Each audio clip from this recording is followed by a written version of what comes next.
नमस्कार दोस्तों। तो आज हम लोग बात करेंगे नेपाल में जो दंगे हुए हैं, जो क्राइसिस वहाँ पे है उसके बारे में। नेपाल आज एक बड़े राजनीतिक और आर्थिक संकट के दौर से गुजर रहा है। बढ़ती महंगाई है, अस्थिर सरकारें हैं, और ऐसा लगता है कि वहाँ बाहर बाहर की शक्तियों का भी हस्तक्षेप है। ये सब मिलकर नेपाल को एक चौराहे पर खड़ा कर रहे हैं। इस संकट के पीछे क्या कारण है, इसका भारत पर क्या असर होगा, आज हम यही समझने की कोशिश करेंगे। हमारे साथ हैं डॉक्टर आदित्य जी, जो एक प्रसिद्ध भू राजनीतिक विशेषज्ञ हैं और काउंसिल फॉर स्ट्रेटेजिक अफेयर्स के अध्यक्ष हैं। उनके गहन विश्लेषण और बेबाक विचार अंतर्राष्ट्रीय संबंधों को समझने की हम लोगों को एक नई दृष्टि देते हैं। डॉक्टर आदित्य जी, आपका हार्दिक स्वागत है हमारे पॉडकास्ट में। नमस्कार हरिप्रकाश जी। मैं आपका बहुत आभारी हूँ कि आपने अपने मंच पे मुझे बुलाया, निमंत्रित किया। और ये गंभीर विषय है, तो इस पर चर्चा करना बहुत ही आवश्यक है। जी। और अब हमें ये अवसर मिला है तो इस पे चर्चा करते हैं। जी, तो सर सबसे पहला और स्वाभाविक प्रश्न ये है कि नेपाल में वास्तव में क्या हुआ। ये जो वहाँ पे दंगे हुए, जिसको जनरेशन जेड का एक मूवमेंट कहा जाता है, तो एक्चुअली क्या है, इसके पीछे क्या कारण है, जरा हम लोगों को इससे अवगत कराइए। देखिए, इसका जो पृष्ठभूमि है वह बहुत ही विचित्र है। नेपाल में प्रदर्शन तो होते रहते हैं, छोटी छोटी बात पे प्रदर्शन होते हैं वहां पे। जी। नेपाल में पहले भी सत्ता परिवर्तन हुआ है, जब नेपाल के राजा का तख्ता पलट किया गया था। जी। 2005 से 2007 के बीच में अ, युवा पीढ़ी के प्रदर्शनकारियों ने उस समय, जो राजनीतिक दल थे वो भी सड़क पर उतर आए थे। तो नेपाल में परंपरा है ऐसे प्रदर्शन करने की और राजधानी में सड़क पे आने की। गत वर्ष कुछ हुए थे, वो राजशाही के अ, को वापस लाने के लिए हुए थे, जी। और इसलिए हुए थे कि नेपाल को दोबारा से एक हिंदू राष्ट्र घोषित किया जाए। उसमें भी कुछ लोगों की मृत्यु हुई। और वर्तमान और निवर्तमान सरकार ने उस समय राजा ज्ञानेंद्र पे कुछ प्रतिबंध लगा दिए थे और उन्हें दोषी करार दिया था कि उन्होंने ये इन लोगों को भड़काया है, इसलिए ये लोग सड़क पे आए हैं, वहां पे हिंसा हुई है और राजा को जुर्माना देना पड़ा था। इस बार बहुत ही विचित्र बात है कि नेपाल की सरकार ने,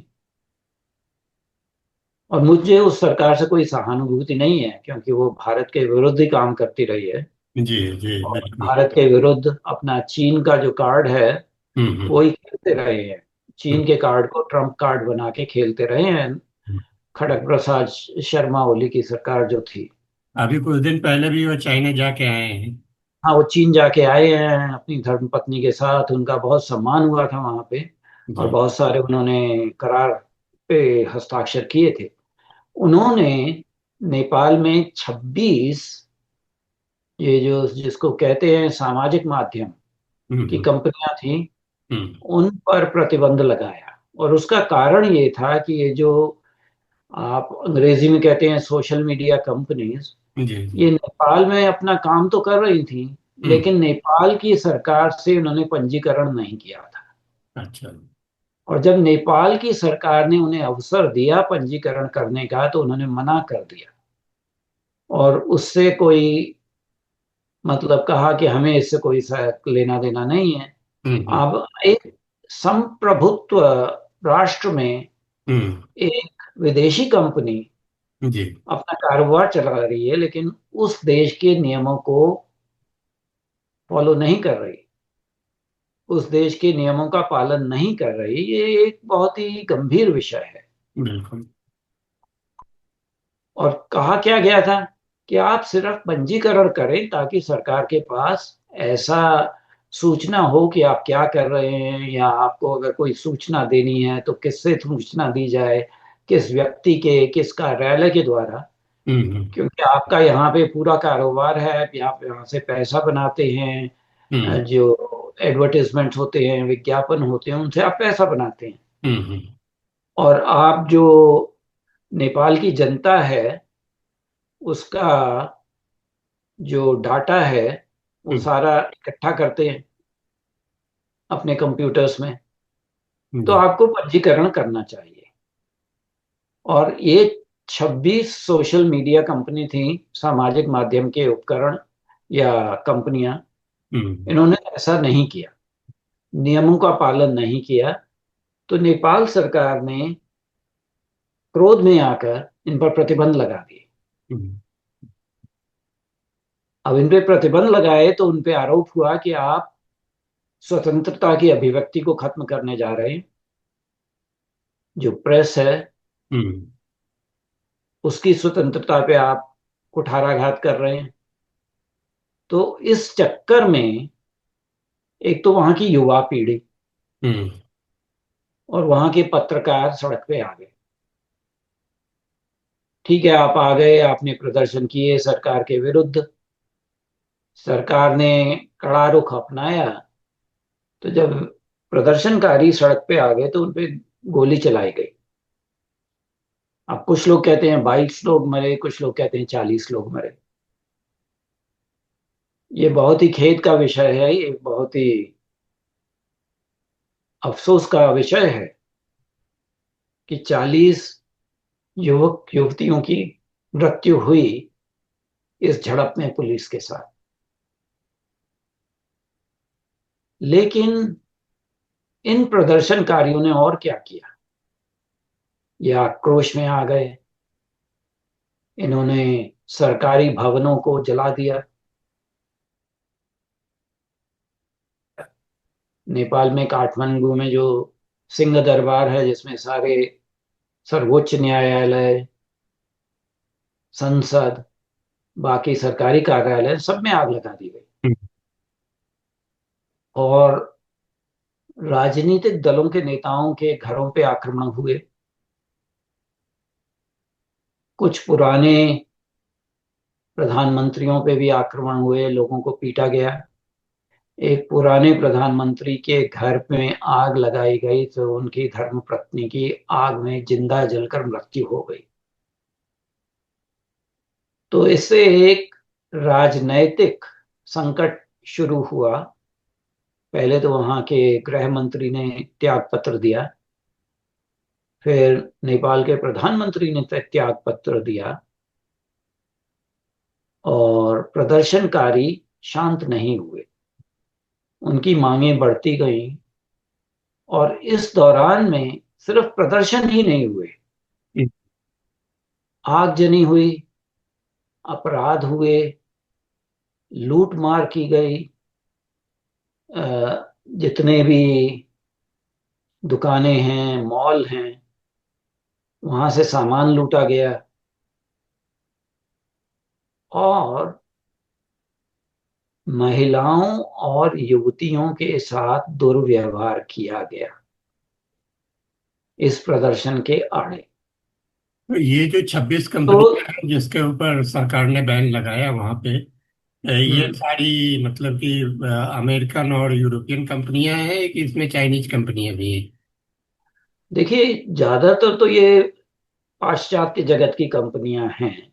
हम्म। अगर इसमें इक्का दुक्का हो गई, जैसे टिकटॉक है, ये तो चीनी कंपनी है। हम्म। लेकिन ये बात है कि सोमवार की शाम को नेपाल की सरकार ने अपना आदेश रद्द कर दिया, हम्म। और जो प्रतिबंध लगाए थे वो वापस ले लिए। किंतु उसके बाद भी आगजनी चलती रही, लूटमार, असामाजिक तत्वों की मार धाड़ चलती रही। और उन्होंने कहा कि हम सरकार बदलेंगे।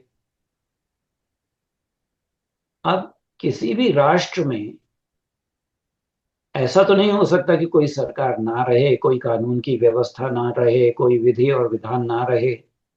बीच में एक समाचार ये भी आया है कि जो नेपाल के राष्ट्रपति थे रामचंद्र पौड्याल, हम्म, वो वैकल्पिक सरकार बनाने का देख रहे थे।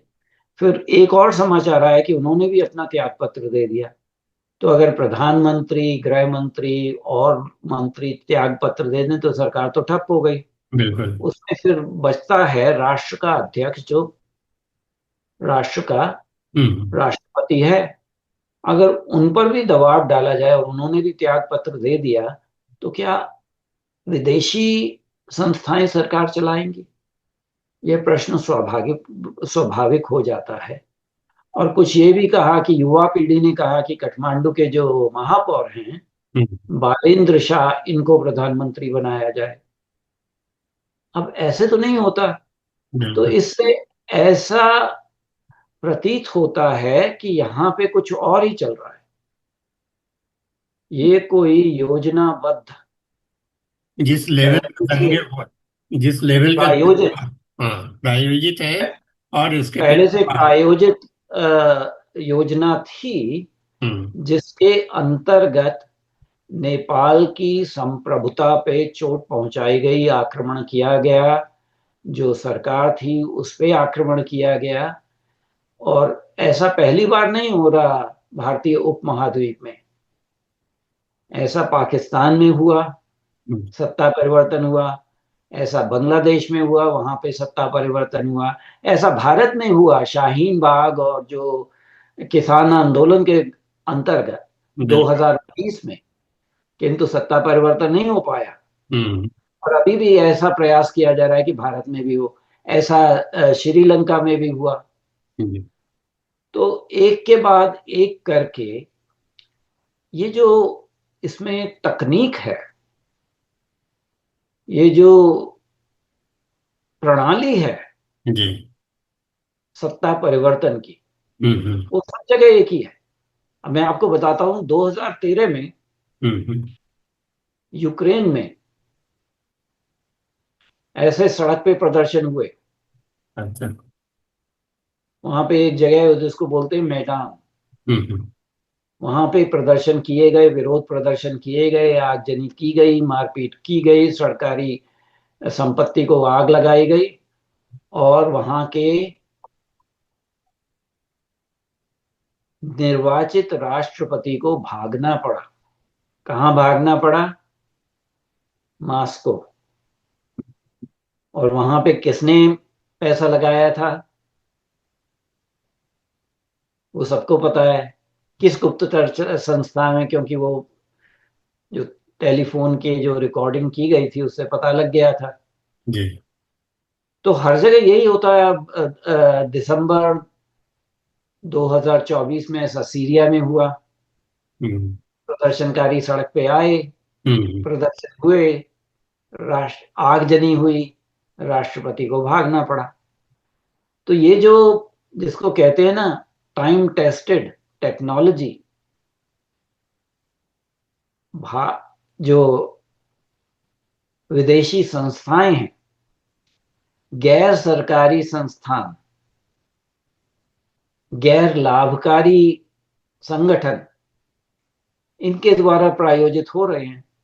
कि जहां पे भी उन्हें सरकार से कुछ परेशानी है, या वो सरकार को अपने नियंत्रण में रखना चाहते हैं, तो ऐसे बस आप राजधानी में सड़क पे 1 लाख 2 लाख लोगों को ले आओ, हिंसा करो, आगजनी करो, सरकारी अधिकारियों पे पथराव करो, या उनकी मार पिटाई करो, या उनके साथ दुर्व्यवहार करो, और उन्हें बाध्य कर दो कि वो त्याग पत्र दे दे।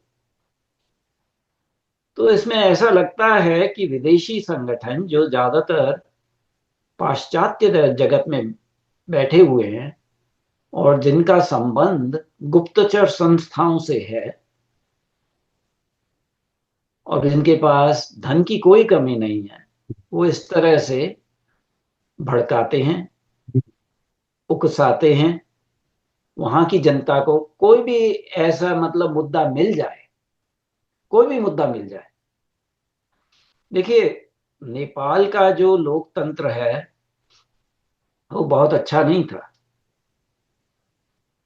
पता नहीं, पिछले 15 वर्ष में 16-17 प्रधानमंत्री हो चुके थे वहां के, और ये सारे वृद्धावस्था में थे, हम्म। और ये दूध के धुले नहीं थे, इनमें से कोई भी दूध का धुला नहीं था। मेरे मन में एक प्रश्न आ रहा है कि जब से नेपाल से राजतंत्र हटा है, उसके बाद हम्म। नेपाल और कमजोर हुआ है जैसा वो पहले हुआ करता था।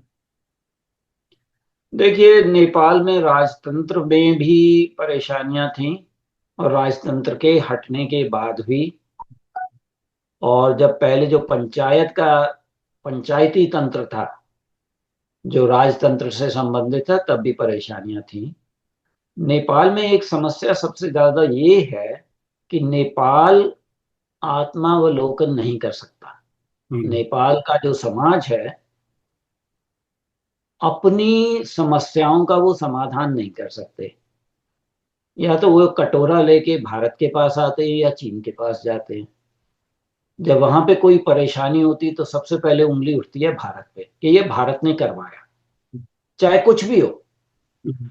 चाहे वो साम्यवादी दलों द्वारा प्रायोजित प्रदर्शन हो, या लोकतांत्रिक दलों द्वारा प्रायोजित प्रदर्शन हो, या पिछले वर्ष जो राजशाही द्वारा प्रायोजित प्रदर्शन हुए थे, उसमें भी भारत पे उंगली उठाई गई। हम्म। तो उनकी जो खुद की समस्याएं हैं, वो उनसे निपटाने में सक्षम नहीं है। भ्रष्टाचार बहुत है, वंशवाद बहुत है, भाई भतीजावाद बहुत है, और वहां पे सिर्फ दो वर्ग हैं। एक तो आम जनता, और दूसरा है ये सत्तारूढ़ जो मठाधीश हैं वहां के, हम्म। और उसके समाज के जो मठाधीश हैं, उनके अपने बच्चे जो हैं वो अपने ऐश्वर्य से रहते हैं, विदेशों में घूमने जाते हैं, विदेशी कपड़े पहनते हैं, विदेशी सामान इस्तेमाल करते हैं। और उससे ऐसा होता है कि ईर्ष्या होती है, क्योंकि आजकल तो सामाजिक माध्यम का जमाना है। जी। अब आप अपनी जो धन है, दौलत है, उसका प्रदर्शन सामाजिक माध्यम पे करें, कि मैंने ये गुच्ची का पहना हुआ है या इस ब्रांड का पहना हुआ है, मैं वहां हम्म। स्विट्जरलैंड में घूमने गए हम लोग, और आम जनता है। अब नेपाल में जो रोजगार है, वो बहुत ही खराब है स्थिति। बहुत खराब। वहां पे 20% से ज्यादा युवा वर्ग में अनएम्प्लॉयमेंट है। वहां की जो आर्थिक व्यवस्था है वो चरमराई हुई है। उसका कारण यह है कि जो भी सत्ता में आता है वो भ्रष्टाचार करता है, अपने बैंक अकाउंट भरता है। हर दिवस, हर दिन 2000 नेपाल के युवा युवतियां विदेश जाते हैं नौकरी ढूंढने के लिए, और ज्यादातर वो खाली हो गया है राष्ट्र, क्योंकि युवा पीढ़ी छोड़ के जा रही है, क्योंकि वहां पे उनको कोई अवसर नहीं मिलता नौकरी करने का। हम्म। वहां की जो वार्षिक आर्थिक आय है प्रति व्यक्ति, वो सिर्फ $1400 है वार्षिक। तो अगर हम वो भारतीय रुपए में करें तो वो लग 10-12 हजार रुपया महीना की बात बनती है। हम्म। उसमें क्या होता है? बहुत ही कम है।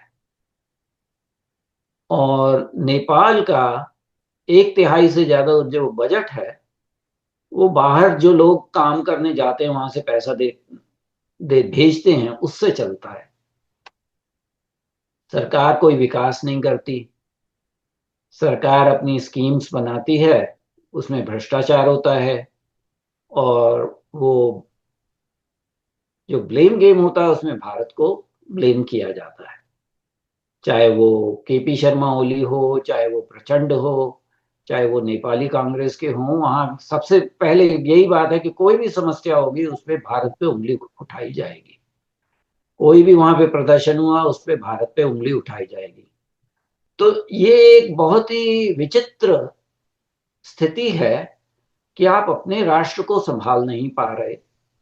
आपको पूरी स्वतंत्रता मिली चुनाव करने की, अपने नेताओं को चुनने की, आपकी कोई जो सरकार है वह स्थिर सरकार नहीं है। दल बदलू हैं सारे। जिसको कहाँ से पद मिल गया, पैसा मिल गया, वो वहां पे सरकार से जुड़ गया। तो जिसको आया राम गया राम की सरकारें बोलते हैं, जो हरियाणा में हुआ करती थी वो नेपाल में होती रहती हैं। तो अपने राष्ट्र में मौलिक रूप से सुधार तो इन लोगों ने किया नहीं है। नहीं। और युवा पीढ़ी इस समय जो प्रदर्शन कर रही है, वो कहते हैं हम मौलिक सुधार करेंगे। क्या क्या मौलिक सुधार करेंगे? आप जब आगजनी कर रहे हैं, असामाजिक तत्वों को आप बढ़ावा दे रहे हैं, लोगों को ऐसे दुर्व्यवहार कर रहे हैं। ठीक है, आप सत्ता परिवर्तन करना चाह रहे थे तो कर दीजिए, लेकिन इसमें क्या तुक है कि भूतपूर्व प्रधानमंत्री की पत्नी को घर में अकेली है, आप उस घर में आग लगा के उसको जान से मार देते हैं? या किसी राजनीतिज्ञ को उसके घर में जाके उसकी पिटाई करते हैं, तो वहां से तो लोग भाग रहे हैं। पहले ये भी कहा जा रहा था कि केपी शर्मा ओली भागने के लिए तैयार है, दुबई भाग जाएंगे, एक विमान तैयार है। ये कहा गया था कि राष्ट्रपति ने भी त्याग पत्र दे दिया है। इस समय सड़क पे सेना आई हुई है, और सेना ने कहा है कि हम कानून व्यवस्था को बरकरार रखेंगे। और ऐसा कहा जा रहा है कि राष्ट्रपति जो हैं वो सेना की सुरक्षा में है, ताकि नाम मात्र के लिए भी कुछ तो सरकार हो ना। राष्ट्रपति के नाम से राष्ट्र चलता है, तो सेना राष्ट्रपति के अंतर्गत काम कर रही है और वहां पे कानून व्यवस्था की बहाली में जुटी हुई है। लेकिन ऐसा लगता है कि ये जो सामाजिक माध्यम पे जो बैन था, ये तो एक मुखौटा था, पीछे कुछ और ही खेल चल रहा था। तो ये जो दंगे और हुए हैं उसका भारत से क्या संबंध है? भारत से भी कोई संबंध दिखता है क्या? भारत से कोई संबंध नहीं। ये पहली बार है कि नेपाल में कोई भारत पे उंगली नहीं उठा सकता है कि ये भारत की करतूत है। यही बात मैं, ये जो तथ्य है, इसको बार बार इसलिए दोहरा रहा हूं कि हमेशा हम्म। कोई वहां पे अगर कोई आपदा पड़े, तो भी भारत को दोषी करार दिया जाता है। वहां पे बाढ़ें आए तो भारत को दोषी करार दिया जाता है। भारत अगर वहां पे राहत की सामग्री भेजे, तो भारत को दोषी करार कर दिया जाता है। वहां पे आपसी झगड़े हों, राजनीतिक किन्हीं वर्गों में, चाहे वो उनके पहाड़ी लोग हैं और जो मधेशी लोग हैं, उनमें झगड़ा हो, तो उसमें भारत को दोषी ठहराया जाता है। तो पहली बार ऐसा है कि इन दंगों में, इन प्रदर्शनों में भारत का कोई संबंध नहीं है। क्योंकि जो सरकार थी वो भारत विरोधी सरकार थी। वो भारत विरोध में बार बार चीन के पास जा रहे थे। बार बार उन्होंने अपना जो करेंसी नोट्स हैं उसमें कुछ परिवर्तन किया था, अपने जो मानचित्र पर। हम्म। और कुछ ऐसी मांगे कर रहे थे जो भारत विरोधी थी, कि कुछ जो क्षेत्र हैं भारत के अधिकार में, वो नेपाली क्षेत्र हैं, और उस पे विदेशी राजदूतों को उन्होंने ब्रीफ दिया था। तो ये पहली बार ऐसी बात है कि जो कोई भी गड़बड़ हो रही है, दंगे हो रहे हैं, आगजनी हो रही है, और जो उसके जो पीछे से संरक्षण दे रहे हैं इन तत्वों को, वो भारत में नहीं है, वो पाश्चात्य जगत में बैठे हुए हैं। तो ये जो विरोध प्रदर्शन है उसको खासकर जनरल जेड का विरोध प्रदर्शन कहा जा रहा है, जो एजिटेशन है। तो इसके पीछे कोई विशेष देखिए, भावना दिखती है लोगों मुझे की? ये जनरेशन जी वाली बात नहीं समझ आती। ये तो एक विदेशी पाश्चात्य संकल्पना है, हम्म। अमेरिका की। कहाँ भारत में, नेपाल में क्या जनरेशन जी? ये युवा पीढ़ी है। ये हम्म। देश युवा देश है। और इसमें युवा पीढ़ी में बहुत ही असंतोष है, क्योंकि वहां पे रोजगार नहीं मिल रहा, रोजगार का कोई अवसर नहीं है। हम्म। और ईर्ष्या होना स्वाभाविक है कि जो नेता हैं, नेतागण हैं, जो वहाँ के मठाधीश हैं, उद्योगपति हैं, उनके बच्चे तो बहुत ही मतलब ऐश और ऐश्वर्य से जीवन व्यतीत करते हैं विदेशों में। छुट्टियां मनाते हैं, विदेशी कपड़ा, विदेशी उपकरण इस्तेमाल करते हैं, और फिर वो उसको सबके आगे प्रदर्शित करते हैं फेसबुक पे या ट्विटर पे या इंस्टाग्राम पे कि हमने ये किया ये। तो ईर्ष्या होना तो स्वाभाविक है। वहां दूसरा पे ये दूसरा जो जी। वंशवाद वाली बात चल रही है जो भारत में भी है, उससे संबंधों में खाई बढ़ रही है आम जनता में, और जो सत्तारूढ़ या सत्ताधारी मठाधीश हैं उनमें। तो इसको जो कहा जा रहा है ना, जनरेशन जी और जनरेशन जेड, मुझे वो याद आ जाता है जब अरब स्प्रिंग हुआ था, इस्लामिक राष्ट्रों में अरब स्प्रिंग हुआ था, उसका भी प्रायोजन हुआ था और कहा कितने सब्ज बाग दिखाए गए थे कि यहाँ पे तो लोकतंत्र आ जाएगा। क्या हुआ? क्या हुआ? तो ऐसा प्रतीत होता है कि उपनिवेशवादी शक्तियां आजकल खुलेआम तो आ नहीं सकती, हम्म। वो कुछ ना कुछ संयोजित करती रहती हैं ताकि उनकी जो उनका सिक्का चलता रहे, उनका उद्देश्य पूरा होता रहे। अब किसी भी राष्ट्र को पूरी स्वतंत्रता और संप्रभुता है कि वो विदेशी कंपनियों को अपने राष्ट्र में चलने देंगे या नहीं चलने देंगे। अगर चलने देंगे तो उसका उसकी कार्य प्रणाली क्या होगी, उनका पंजीकरण होना चाहिए या नहीं चाहिए। तो इसमें इन विदेशी संस्थाओं का योगदान है लोगों को भड़काने में, कि एक तो आप पंजीकरण कर नहीं रहे, सरकार ने अगर प्रतिबंध लगा दिए तो आप इनको उकसा रहे हैं। दूसरा मैं एक ये नहीं कह रहा कि सरकार दूध की धुली थी, उन्होंने बहुत ही कड़ा कठोर कदम उठाया, और मैंने कहा कि वो साम्यवादी हैं, केपी शर्मा ओली, वो चीन से प्रभावित है तो वो चीन वाला जो अधिनायकत्व हम्म। लाना चाहते थे, तो उसमें उनसे भी गलती हुई। हम्म। आप पूरे के पूरों को एक साथ नहीं लगाते, नहीं एक एक लगा। करके एक एक करके उनको न्याय प्रणाली के सम्मुख ले जाते कि हम्म। आपने जो हमारा विधान है उसका उल्लंघन किया है तो आपके ऊपर हम आर्थिक प्रतिबंध लगाएंगे, आपको शुल्क देना पड़ेगा, आपको इस तरह से करना पड़ेगा। हम्म। अगर आप धीरे धीरे ऐसे करते एक एक करके तो सफल हो जाते और उससे किसी को परेशानी नहीं होती। अब ना आपने एक बार सबसे 26 सोशल मीडिया आउटलेट्स को एकदम से प्रतिबंध लगा दिया तो उससे जनता भड़क गई। दूसरा एक विरोधाभास ये भी है कि अगर आम जनता को सरकार से परेशानी होती तो सरकार के खिलाफ वो बोलते हैं। यहाँ पे उसने ऑपोजिशन पार्टी को भी टारगेट किया है। हाँ, तो इसमें पूरे वो कहते हैं कि हम तो मौलिक सुधार लाना चाहते हैं, ये सारे एक साथ हैं, हम्म। एक एक थाली के चट्टे बट्टे हैं। हम्म। तो ये इसमें कोई फर्क नहीं है कि वो नेपाली कांग्रेस का है या वो साम्यवादी दल का है, या वो मार्क्सवादी दल का है।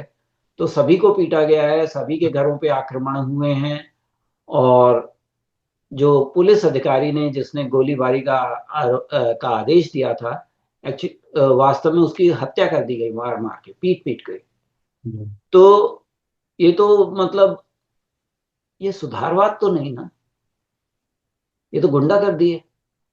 अगर आप प्रदर्शन करते करते लेकिन संसद को जला देना, हम्म। सिंह दरबार को जला देना, सरकारी जो संपत्ति है उसको नष्ट कर देना, कारों में आग लगा देना, लोगों के घरों में जाके उनको पीटना, और महिलाओं और युवतियों से दुर्व्यवहार करना, उनको अगवा करना इस प्रदर्शन की आड़ में, ये तो सुधारवाद नहीं ना। तो क्या ऐसा भी लगता है कि जो राजतंत्र के समर्थक हैं नेपाल में, जो ऐसे लोग हैं, उनका भी कोई हाथ है इसमें? देखिए, उन्होंने गत वर्ष प्रदर्शन किए थे और सरकार ने बहुत ही कड़ा रुख अपना के उनको अपने नियंत्रण में कर लिया था। इस समय सार्वजनिक रूप से नेपाल के जो भूतपूर्व नरेश थे, उनके समर्थकों ने तो कोई ऐसी बयानबाजी की नहीं है और कोई भी वक्तव्य नहीं दिया। पिछले वर्ष ने भूतपूर्व नरेश ज्ञानेंद्र ने कुछ प्रेस में साक्षात्कार दिए थे, कुछ प्रदर्शनों में साथ दिया था। ऐसी इस समय कोई बात नहीं है। तो ये बहुत ही विचित्र स्थिति है। ऐसा सिर्फ बांग्लादेश में ही हुआ। तथाकथित छात्रों ने प्रदर्शन किए, सरकार को उखाड़ फेंका, और विपक्षी दलों से भी कोई सहायता नहीं ली, और अपने नुमाइंदे को सत्ता में ला दिया। यहाँ पर भी यही प्रयत्न हो रहा है कि ना तो वो नेपाली कांग्रेस की बात सुन रहे हैं, ना ये वो प्रचंड की बात सुन रहे हैं, ना वो भूतपूर्व नरेश ज्ञानेंद्र की बात सुन रहे हैं। वहां का जो अंतरराष्ट्रीय हवाई अड्डा था, त्रिभुवन हवाई अड्डा, वो 2 दिन बंद रहा आगजनी के दौरान। तो अब वो खुल गया है, सेना सड़क पर आ गई है। देखते हैं स्थिति को नियंत्रण करने में कितना समय लगेगा। अगर संविधान को बदला जाना है तो उसके लिए तो फिर आपको चुनाव करने पड़ेंगे, नए चुनाव करने पड़ेंगे। देखा जाएगा कि अ, कैसा नया संविधान आता है, उसमें राजशाही का कुछ महत्व है या नहीं है। ये सारी बातें अब खुले में आ जाएंगी। तो आपको किंतु क्या लगता है कि ये जो पूरे अभी दंगे हुए और जैसी स्थिति आ गई है, उसका क्या आउटकम होगा नेपाल के लिए? देखिए, क्या होगा या नहीं होगा, ये इस बात पे निर्भर करता है कि कौन सी गुप्तचर संस्थाएं इसके पीछे हैं हम्म। जो ये प्रायोजित दंगे करा रही हैं, और उनका उद्देश्य क्या है। हम्म। अब ये हम लिखित में तो दे नहीं सकते कि उनका उद्देश्य क्या है और वो आगे क्या करेंगे। जिसको टूल किट कहते हैं, हम्म। उसमें क्या उपकरण और बचे हैं, क्या उनकी मंशा है। बस मंशा ये है कि वो भारतीय उपमहाद्वीप के हर एक राष्ट्र को अपने नियंत्रण में करना चाहते हैं। तो अगला चरण ये भी हो सकता है कि भारत में ऐसे दंगे उकसाने की कोशिश की जाए, प्रयास किया जाए, अगर ये सफल हो जाता है। ऐसे प्रयास तो जहां तक आ, जहां तक मेरा विचार है, जी। नेपाल की सेना हम्म। बहुत ही हम्म। सां- संजय दिमाग की सेना है। उन्होंने कभी अवसरवाद नहीं किया कि हम स्थिति का लाभ उठाकर सत्ता में आ जाएं। तो मेरा अनुमान है, मेरा विचार है कि नेपाल की जो सेना है वो एक राष्ट्रवादी सेना है। वो असामाजिक तत्वों को नियंत्रण में करके कानून व्यवस्था को बनाएगी, और राष्ट्रपति के अंतर्गत कुछ नए नियम लाकर नया चुनाव कराएगी। अब वो नया चुनाव में जो नुमाइंदे, जो उनके प्रतिनिधि हैं, आएंगे, वो ये निर्णय करेंगे कि जो संविधान इस समय है वो चलना चाहिए या कोई और नया संविधान चलना चाहिए। ये क्या लोकतंत्र होना चाहिए या राजतंत्र होना चाहिए, या उनका कुछ सम्मिश्रण होना चाहिए, या जिसको हम्म। कहते हैं संवैधानिक राजशाही, कॉन्स्टिट्यूशनल मोनर्की, वो वापस लानी चाहिए। ये सारी बातें आगे निर्णय होगा। वो इस बात पे निर्णय होगा कि वहां पे कौन स्थिति को नियंत्रण में ला सकता है। इस बात पे निर्भर होगा। और उसमें कुछ ऐसे जो तथ्य हैं हम्म।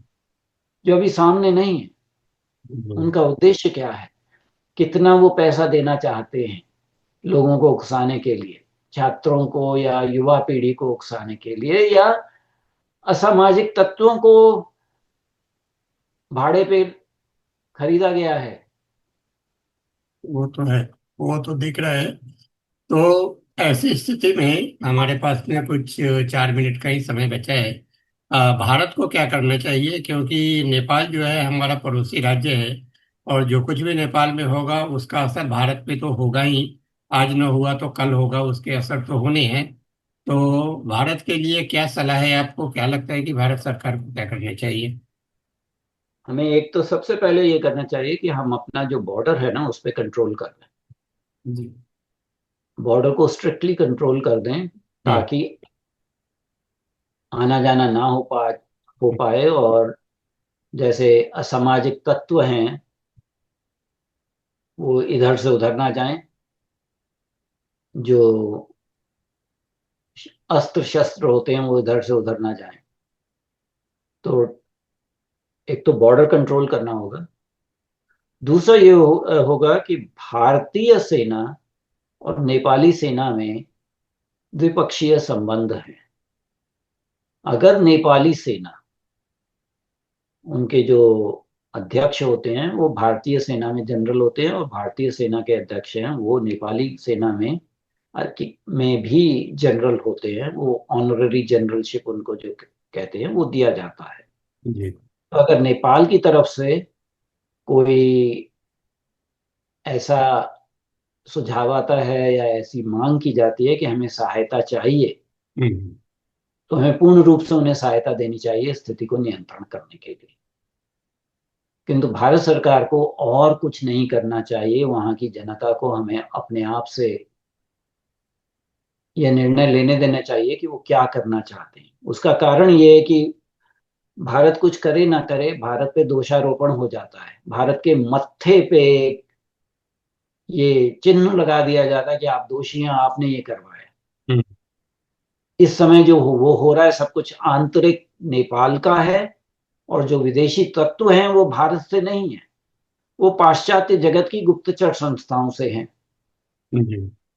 तो उन्हें कर लेने दीजिए, लेकिन अगर भारतीय सेना से कुछ सहायता मांगी जाती है स्थिति को नियंत्रण करने के लिए, उपकरणों की या कुछ और तकनीकी सहायता, और वो नेपाली सेना के द्वारा आती है हम्म। मांग, तो हमें उसको पूर्ण रूप से अपना कर्तव्य निभाना चाहिए, क्योंकि नेपाल एक हमारा पड़ोसी देश है। हम उससे अच्छे संबंध चाहते हैं, लेकिन हमें बीच में और कुछ नहीं करना चाहिए। उनको अपने आप ही निर्णय करने दीजिए कि वो राजशाही चाहते हैं, लोकतंत्र चाहते हैं, क्या चाहते हैं। जी। तो दोस्तों, ये रही आज की चर्चा नेपाल के इस संकट के बारे में। हमें इस संकट से यह सीख मिलती है कि पड़ोसी देशों में स्थिरता हमारे लिए कितनी अहम है। हमें न सिर्फ खबरों को समझना है, बल्कि उनके पीछे की राजनीति, उनके पीछे की रणनीति को भी जानना है। इस चर्चा में हमारे साथ जुड़ने के लिए बहुत बहुत धन्यवाद। अगले एपिसोड में फिर मिलेंगे। तब तक के लिए जुड़े रहिए और अपने विचार हमें जरूर बताइए। और डॉक्टर साहब, आपका बहुत बहुत धन्यवाद अपना बहुमूल्य समय देने के लिए और इस विश्लेषण के लिए। हम लोगों को काफी ज्ञान मिला इससे। धन्यवाद हरिप्रकाश जी, ये मेरा सौभाग्य था कि आपने मुझे फिर निमंत्रित किया। और क्योंकि ये गंभीर विषय है और भारत के लिए भी गंभीर विषय है, इसलिए मुझे बहुत अच्छा लगा कि आपने मुझे यहाँ बुलाया। मेरा सिर्फ यही अ, मेरी ये आशा है कि नेपाली लोग अपने आप से अपनी समस्याओं को सुलझा लेंगे, और उसमें भारत को कोई योगदान नहीं करना पड़ेगा। Thank you sir. Thank you.